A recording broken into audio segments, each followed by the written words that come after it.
they say, like you were saying, some residents will like to go to city council. Right. Well, we aren't incorporated. Right. We're not a municipality. Right. We're unincorporated. That means we fall under the county.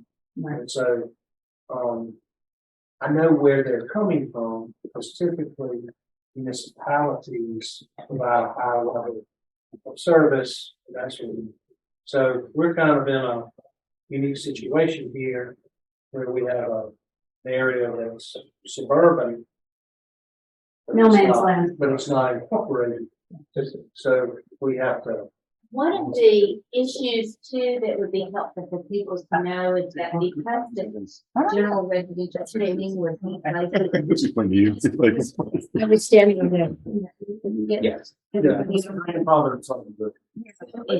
began in the 80s, so that general residential zone, which is no longer allowed. But in today's world, if a developer comes in and wants to build a subdivision, just like David Billy said, if they want to keep their private roads, they can. But if they have an intent to turn those roads over to the county, those roads have to be built to county standard. And like, for example, if They're built for the same standard regardless. We inspect, the only thing that changes is at the very end, they provide dedication documents or they pass or they don't. Private developments, other private neighborhoods that are older, and they've gone through this issue some years ago, and they have said, can we create a special tax district? How do we get out of this? So we said, create a special tax district. If you do that, you will be taxed for the value, for the cost over a period of time to make all of the improvements, and the county will take over the roads and the drainage inside, most of the drainage inside of that development. So basically, you're going to pay the same cost either way. But once if you create a special tax district, the county will come in through the county's contractors and make those improvements. So that's an option. And you won't have to pay for it anymore after it's turned over to the county. The county will put it into its rotation. And you only pay that extra tax until you paid it off.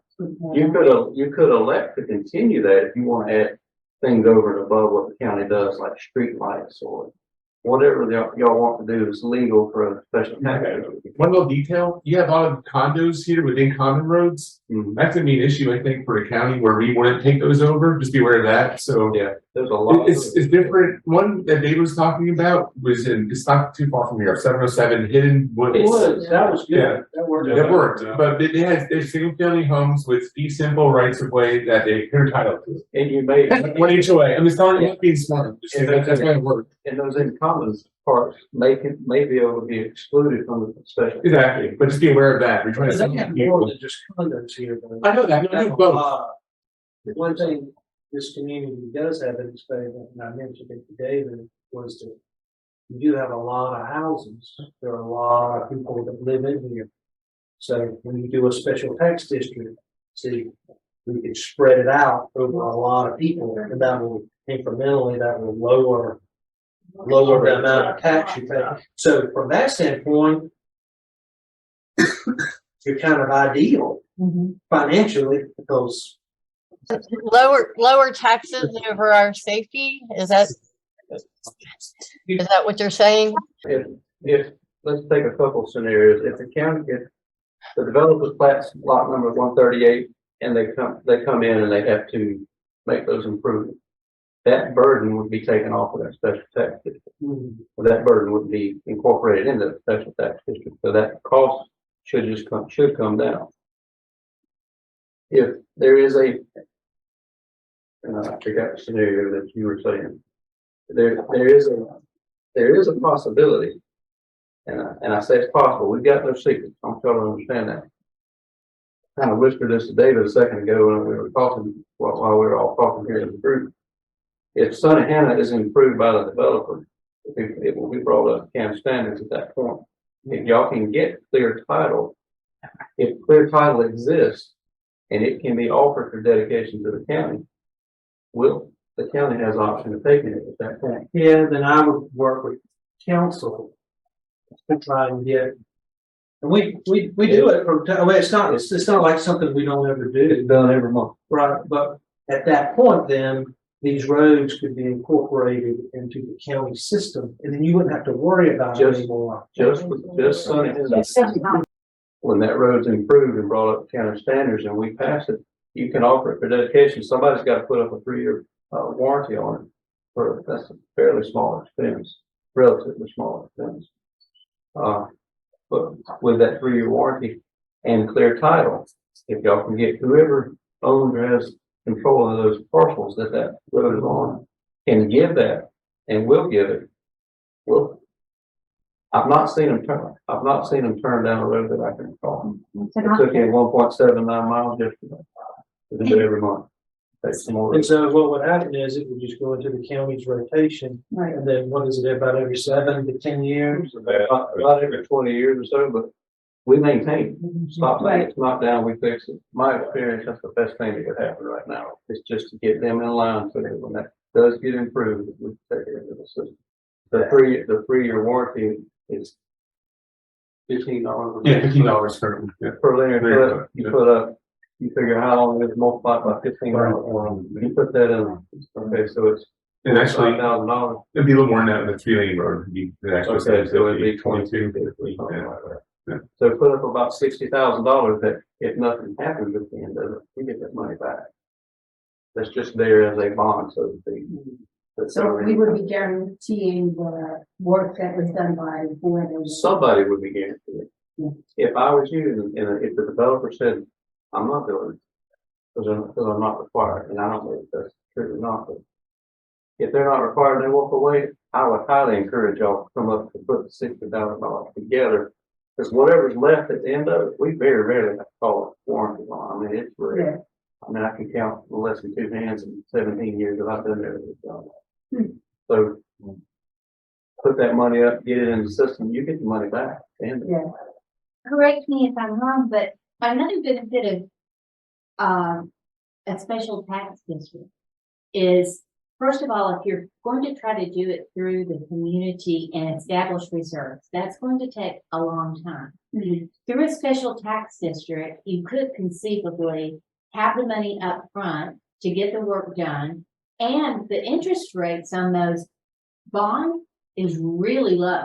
Yeah. That cost of money is very, very reasonable. the county would take, tell me if I'm wrong, the county takes that guarantee of tax revenue and will go and sell.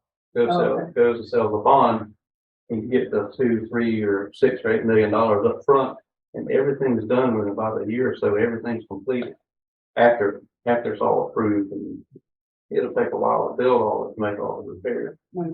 But And if I- So after would that- they enjoy the road, the benefit of the new road prior to paying off the? Oh, yeah, yeah, it'll be, Yeah. as soon as everything's in place, the county will sell the bond. Once that bond's in place, we have all the design plans done. So you would have the road before it was ever paid off. You might have paid a year or two, $20, $50, $100, or whatever it is. Andy would have to speak to. Well, what do we do, 10 or 15 years on those? I noticed we're very conservative with the cost estimate for Hidden Woods, and I think they're planning on like 70, 10 years. I can't remember what it was, but they're done paying it back after like 2 or 3 years because their costs were a lot lower. They did it. They would do 10, but sometimes you tell me, will they stretch it to 15 years? It might have been Allen, I can't remember about the time. It's not gonna be a tremendously long time. And they also look at the cost of the bond versus property values, and I guess they come up with options that the community they vote. I can't remember. I'm just thinking I was just they voted on it for the district. I can't remember what they were. I can't remember if they had to choose an option before. I can't remember all I'm those just thinking details. for the As part of the residents, payment options. I was just thinking for the residents, The tax. if you did it for 10 years, Yeah. that would be less they'd have to pay. Yes. Income. Again, we're talking about outside of Sunny Sunny developers. If the developer walks away, the developer walks away, it's Sunny that's not talking about it. Yeah. The other piece of that is if that were the route the community chose to take,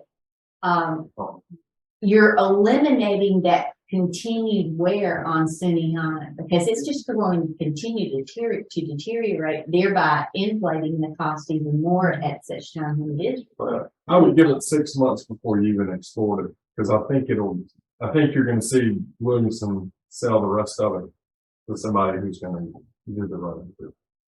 I think you'll see that in the next 6 months.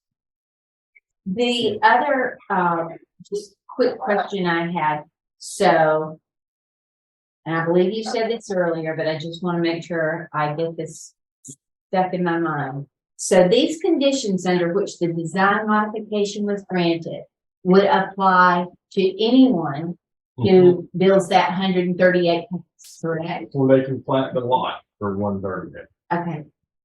So it is, in a simple way to think about it, is those requirements are transferable. Correct. Yep.